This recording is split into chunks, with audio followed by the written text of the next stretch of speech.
प्रणाम दोस्तों, ओम नमः शिवाय। स्वागत है आपका एस्ट्रोलॉजी सीखने की एक नई वीडियो के अंदर। और आज हम बात करेंगे कि ग्रहों की जो दृष्टियां हैं वो दृष्टि क्या होती है और उनका मतलब कैसे इफेक्ट रहता है, कौन से ग्रह की कौन कौन सी दृष्टि होती है।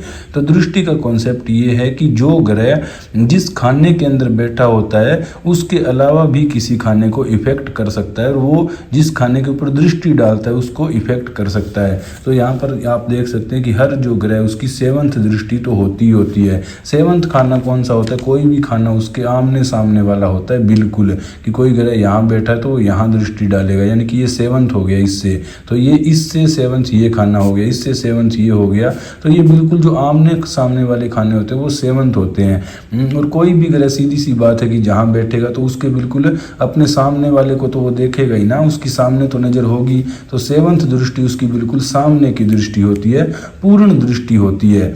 तो पूर्ण दृष्टि होती है।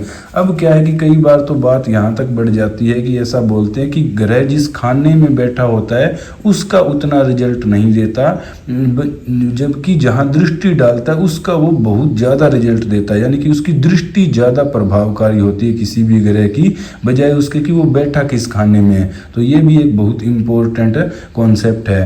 अब इसको फॉर एग्जाम्पल आप समझिए कि सूर्य की एक ही दृष्टि है, सिर्फ सेवंथ दृष्टि है। तो सूर्य मान लो आपके कर्म वाले खाने में यहाँ पर बैठ गया, तो कर्म वाले खाने में सूर्य बैठ जाएगा तो वो क्या करेगा, इस पर दृष्टि डालेगा सुख वाले खाने के ऊपर, जो आपका घर का हो गया, गाड़ी का हो गया, भूमि का, वाहन का, इन सब का हो गया।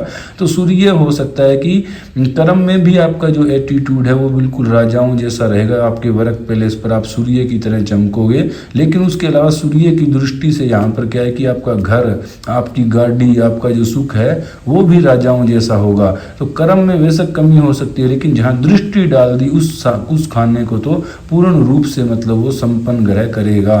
तो ये ऐसे इनकी दृष्टियां काम करती है। अब कोई भी ग्रह मान लो शुक्र यहाँ पर बैठा है तो वो यहाँ पर भी दृष्टि डालेगा। अगर शुक्र मान लो यहाँ पर बैठ गया तो वो क्या करेगा, वो आदमी को भी सुंदर बनाएगा कहीं ना कहीं, क्योंकि दृष्टि लगन के ऊपर डाल रहा है। अगर लगन में बैठ गया तो वो आपके पार्टनर को भी इफेक्ट करेगा अपनी पूर्ण दृष्टि से। तो इसी तरह से मतलब इन अलग अलग खानों में ये अलग अलग ग्रह अपनी दृष्टियां डालते हैं। तो जिस खाने में बैठे हैं उससे बिल्कुल सामने वाले खाने को इफेक्ट करता है हर ग्रह। तो ये सेवंथ दृष्टि जो है वो हर ग्रह की एक सेवंथ दृष्टि होती ही होती है।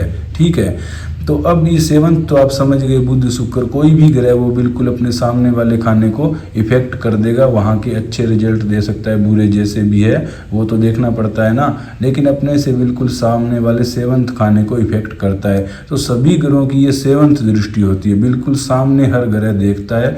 लेकिन इसके अलावा क्या है कि 2-3 जो ग्रह उनको एक्स्ट्रा दृष्टि मिली हुई है। मंगल को मिली हुई है एक्स्ट्रा दृष्टि, कौन सी? 4 नंबर और 8 नंबर, यानी कि मंगल जहाँ बैठेगा उससे 4 नंबर वाले खाने को इफेक्ट करेगा। जैसे यहाँ बैठ गया मंगल तो वो क्या करेगा, 1 2 3 4, यानी कि इस खाने को भी वो इफेक्ट करेगा। 8th दृष्टि से यहाँ अगर मंगल बैठा तो सेवंथ यहाँ पर डालेगा, और 8th दृष्टि जो है वो यहाँ पर डालेगा, इस खाने को भी मंगल इफेक्ट करेगा। तो वैसे ही अगर गुरु है, गुरु जैसे यहाँ पर बैठ गया तो यहाँ पर बैठकर गुरु क्या करेगा, 5वीं दृष्टि से 1 2 3 4 5वीं दृष्टि यहाँ डालेगा, इस खाने को इफेक्ट करेगा। यहाँ पर 7वीं दृष्टि डालेगा और यहाँ पर 9th दृष्टि यहाँ डालेगा, तो इसको भी इफेक्ट करेगा। वैसे ही अगर मान लो शनि यहाँ पर बैठ गया तो 1 2 3 तीसरे नंबर इस खाने को इफेक्ट करेगा। 7th दृष्टि शनि यहाँ डालेगा और 10वीं कहाँ डालेगा, 8 9 10, तो 10वीं दृष्टि इस खाने के ऊपर भी शनि डालेगा, इसको भी इफेक्ट करेगा। तो ऐसे इनकी दृष्टियों को गिनना होता है। 3 ही ग्रह है जिनकी मतलब एक्स्ट्रा दृष्टि होती है। भाई मंगल की 4 8 है, गुरु की 5 9 है, शनि की 3 10 है। राहु और केतु की दृष्टियां कुछ लोग मानते भी है और कुछ लोग नहीं भी मानते हैं। तो जो लोग मानते हैं वो गुरु के जैसा ही मानते हैं इसको, कि 5 नंबर 9 नंबर और 7 नंबर खाने को राहु और केतु इफेक्ट करते हैं। तो मानते हैं तो अगर मतलब राहु और केतु पॉजिटिव हैं तो वो अच्छा ही रिजल्ट देंगे, जहाँ दृष्टि डालेंगे वहाँ भी अच्छा करेंगे।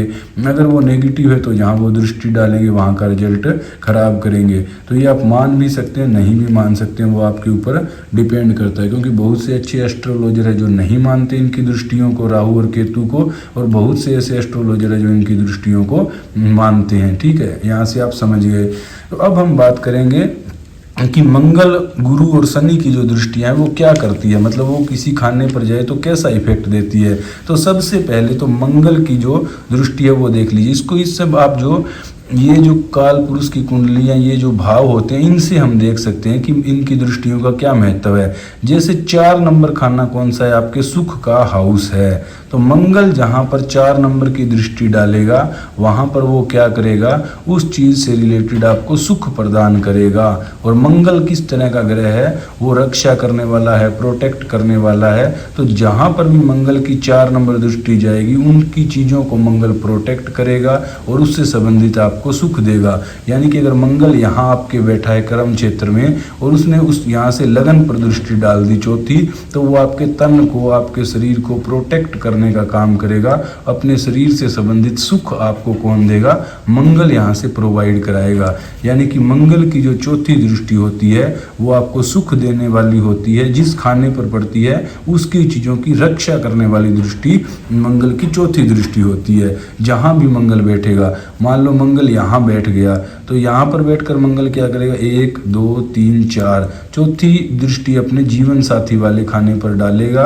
तो इससे क्या है कि आपके जीवन साथी को वो प्रोटेक्ट करेगा, अपने जीवन साथी को, उसके लिए वो पूरी जान लगा देगा अपनी दृष्टि डालकर। और इससे आपको इस भाव से संबंधित सुख भी आपको दिलवाएगा मंगल, क्योंकि उसकी चौथी दृष्टि जा रही है। ठीक है, ऐसे ही मान लो यहाँ पर मंगल बैठ गया इस खाने में, तो 1 2 3 4 यानी कि आपका जो लाभ होगा, जो आपकी इनकम होगी, उसको प्रोटेक्ट कौन करेगा, मंगल। और उससे संबंधित सुख भी आपको कौन देगा, मंगल आपको उससे संबंधित सुख भी दिलवाएगा। तो ये मंगल की चौथी दृष्टि होती है। अब 8वीं दृष्टि से मंगल क्या करता है, तो यहाँ हमने देखा कि चौथे भाव सुख का है, यानी कि चौथी दृष्टि सुखकारी होती है मंगल की। वहीं पर 8वीं दृष्टि यहाँ से हम देखें तो किस चीज़ का है, 8वां भाव पीड़ा का है। तो यानी कि मंगल की जहाँ पर 8वीं दृष्टि जाएगी उससे संबंधित मंगल क्या करेगा, पीड़ा मनुष्य को दे सकता है। यानी कि अगर मंगल कर्म वाले खाने में बैठा है तो 8th दृष्टि मंगल की कहाँ जाएगी, यहाँ जाएगी। ये 7वीं आमने सामने हो गई, 8वीं दृष्टि यहाँ जाएगी। ये खाना किसका है, ज्ञान का, बुद्धि का खाना है, आपकी संतान का है, आपके प्रेम प्रसंग का है। तो मंगल आपको प्रेम प्रसंग से पीड़ा दे सकता है, संतान से पीड़ा दे सकता है, इन चीज़ों से पीड़ा दे सकता है। अगर मंगल मान लो यहाँ बैठ गया तो यहाँ से उसकी 7th दृष्टि यहाँ हो गई और 8th दृष्टि यहाँ हो गई। तो मंगल आपको पीड़ा कहाँ देगा, आपके खुद से, आपके शरीर से, आपके तन से रिलेटेड पीड़ा आपको मंगल देगा अगर वो यहाँ बैठा है तो। और इसी तरह से मंगल मान लो यहाँ बैठा है तो यहाँ बैठकर वो 7th दृष्टि यहाँ डालेगा और 8th दृष्टि आपके धन वाले खाने पर डालेगा। तो धन से संबंधित पीड़ा आपको मंगल देगा। यानी कि आप समझ गए कि चौथी दृष्टि मंगल की सुख देने वाली होती है, प्रोटेक्शन देने वाली होती है, और 8वीं दृष्टि मंगल की जो है वो आपको पीड़ा देने वाली होती है। तो आप अपनी कुंडली में देख लेना कि मंगल की दृष्टियाँ कहाँ जा रही है। ठीक है, अब अगली आ गई गुरु की दृष्टियाँ। तो गुरु की दृष्टियाँ होती है 5 और 9। 7 दृष्टि तो हर प्लेनेट डालता है, वो उसकी पूर्ण दृष्टि है तो वो अपने पूरे कारकत्व उस खाने में ट्रांसफर कर देता है। तो गुरु के पास एक्स्ट्रा कौन सी, 5 और 9th। तो 5 दृष्टि क्या है कि 5th हाउस कौन सा है, आपका ज्ञान का हाउस है। यानी कि बृहस्पति जहाँ भी 5वीं दृष्टि डालेगा उस चीज़ से संबंधित आपको क्या देगा, ज्ञान देगा। और जहाँ पर वो 9th दृष्टि डालेगा तो 9th हाउस किसका है, भाग्य का। तो उस चीज़ से संबंधित आपको भाग्य जुपिटर ग्रह देगा। यानी कि आपका जुपिटर मान लो यहाँ पर बैठा है बृहस्पति ग्रह, तो यहाँ से वो पंचम दृष्टि कहाँ डालेगा, 1 2 3 4 5 यानी कि आपके लगन पर डालेगा, आपके खुद के ऊपर डालेगा। तो आपकी पंचम दृष्टि से बृहस्पति आपको क्या देगा, आपको खुद के बारे में ज्ञान देगा। आप खुद से चीज़ें कर करके सीखने वाले होंगे, आपको आत्म ज्ञान तक वो दे सकता है। यानी कि इस चीज़ का आपको ज्ञान देगा। अगर यहाँ बैठा है तो वहाँ से धन भाव पर दृष्टि डालेगा, यानी कि धन से संबंधित आपको नॉलेज देगा कि धन कैसे कमाना है, क्या करना है। आपको धन की बड़ी भारी नॉलेज होगी। तो जिस भी खाने पर आपका ये दृष्टि डालेगा तो वहाँ पर ये क्या करेगा कि उस चीज़ की आपको नॉलेज दे देगा। और जहाँ पर ये 9th दृष्टि डालेगा वो तो भाग्य ही, उसमें तो आपका बिल्कुल मतलब बिल्कुल ही आपके भाग्य को बढ़ा देगा। तो जहाँ पर भी कुंडली में बृहस्पति की 9th दृष्टि जाती है वो आपकी कुंडली का सबसे बेस्ट पार्ट होता है, जहाँ पर उसकी 9th दृष्टि जाती है। यानी कि अगर जुपिटर यहाँ बैठ गया, ठीक है, यहाँ बैठ गया तो यहाँ से उसकी 7th दृष्टि तो यहाँ हुई, 7th 8th और 9th दृष्टि यहाँ पर आपके जीवन साथी पार्टनर वाले खाने पर बृहस्पति डालेगा।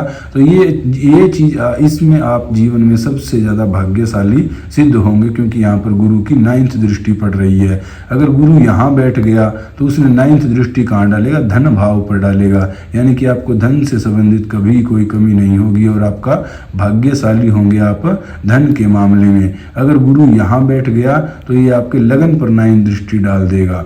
यहाँ से 7th ये हो जाती है, 8th 9th, तो आप खुद को लेकर बड़े ही भाग्यशाली होंगे। आपको भाग्य आपकी अनेक प्रकार से मदद करेगा। तो ये गुरु की 9th दृष्टि जिस खाने में बैठा है उससे जो 9th वाला खाना होता है उसको बहुत ही अच्छा कर देते हैं गुरु, वहाँ पर आपका भाग्य चमका देते हैं। तो गुरु की दोनों ही दृष्टियाँ जो है वो मंगलकारी होती है। अब अगले आ जाते हैं शनि की दृष्टि पर। तो शनि की जो एक होती है तीसरी दृष्टि और दूसरी होती है 10वीं दृष्टि। तो शनि की तीसरी दृष्टि यहाँ तीसरा खाना किस चीज़ का है, संघर्ष का है। तो जहाँ पर भी शनि की तीसरी दृष्टि जाएगी वहाँ से रिलेटेड आदमी को संघर्ष करना पड़ेगा। और जहाँ पर शनि की 10वीं दृष्टि जाएगी तो वहाँ पर क्या है कि आदमी को कर्म करना पड़ेगा, क्योंकि 10वां हाउस यहाँ कर्म का है ना। तो अब शनि जहाँ भी बैठा है, तो मान लो शनि बैठ गए यहाँ पर, तो यहाँ पर बैठकर शनि ने अपनी 10वीं दृष्टि कहाँ डालेगा, यहाँ से आमने सामने 7वां ये हो गया, 8वां 9वां और 10वां। यानी कि आपके भाग्य के ऊपर या आपके धर्म कर्म के ऊपर शनि ने दृष्टि डाल दी 10वीं। यानी कि इस चीज़ से रिलेटेड आपको जीवन में कर्म करना ही पड़ेगा। यानी कि कर्म करोगे तो ही यहाँ पर नतीजा आपको शनि देगा। यानी कि अगर इस खाने पर शनि की 10वीं दृष्टि है, अगर शनि लगन में ही बैठ गया तो यहाँ पर क्या है कि इस चीज़ से रिलेटेड आपको कर्म करना पड़ेगा, तभी रिजल्ट मिलेगा।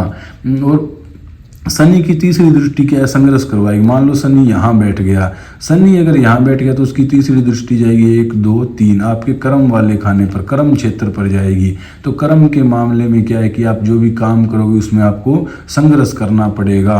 अगर शनि आपका यहाँ बैठ गया तो तीसरी दृष्टि आपके लाभ भाव पर डालेगा, यानी कि आपको अपनी इनकम को लेकर संघर्ष करना पड़ेगा। अगर शनि लाभ भाव में बैठ गया तो तीसरी दृष्टि आपकी डालेगा खुद के ऊपर, यानी कि आपको खुद को लेकर संघर्ष करना पड़ेगा। अगर शनि मान लो यहाँ बैठ गया तो तीसरी दृष्टि आपके धन भाव पर डाल देगा, यानी कि धन से रिलेटेड आपको जीवन में स्ट्रगल करना पड़ेगा। अगर धन भाव में बैठ गया तो आपके सुख भाव पर दृष्टि डाल देगा, यानी कि आपके सुख को लेकर आपको संघर्ष करना पड़ेगा जीवन में, घर गाड़ी बंगला मकान को लेकर करना पड़ेगा। अगर शनि यहाँ पर बैठ गया तो आपको जो है शत्रुओं वाले खाने पर अपनी दृष्टि डाल देगा। यहाँ तो शनि की दृष्टि अच्छी है, क्योंकि शनि क्या करेगा, आपके शत्रुओं को धीमा कर देगा, तो इसकी दृष्टि अच्छी मानी जाएगी। लेकिन संघर्ष यहाँ भी करवाएगा। यहाँ अगर बैठ गया शनि 5वीं खाने में तो आपको अपने पार्टनर से रिलेटेड संघर्ष का सामना करना पड़ेगा। तो इसलिए शनि जहाँ बैठता है वो ज़्यादा इम्पोर्टेंट नहीं है, वो भी है, लेकिन जहाँ पर उसने तीसरी और 7th और ये दृष्टियाँ डाल दी ना, तो वहाँ पर तो आप समझ सकते हैं कि उन चीज़ों को लेकर आपको जीवन में स्ट्रगल हमेशा ही करना पड़ेगा। और जहाँ 10th होगी वहाँ पर आपको कर्म करना पड़ेगा। तो ये आप समझ गए कि कैसे प्लेनेट की दृष्टि काम करती है, और जो स्पेशल दृष्टियाँ मिली है गुरु शनि और मंगल को, तो उनमें से कौन सी दृष्टि किस खाने पर जाए तो क्या रिजल्ट देगी वो आप देख सकते हैं अपनी कुंडली में यूज करके। तो फिर मिलते हैं अगली वीडियो में। ओम नमः शिवाय।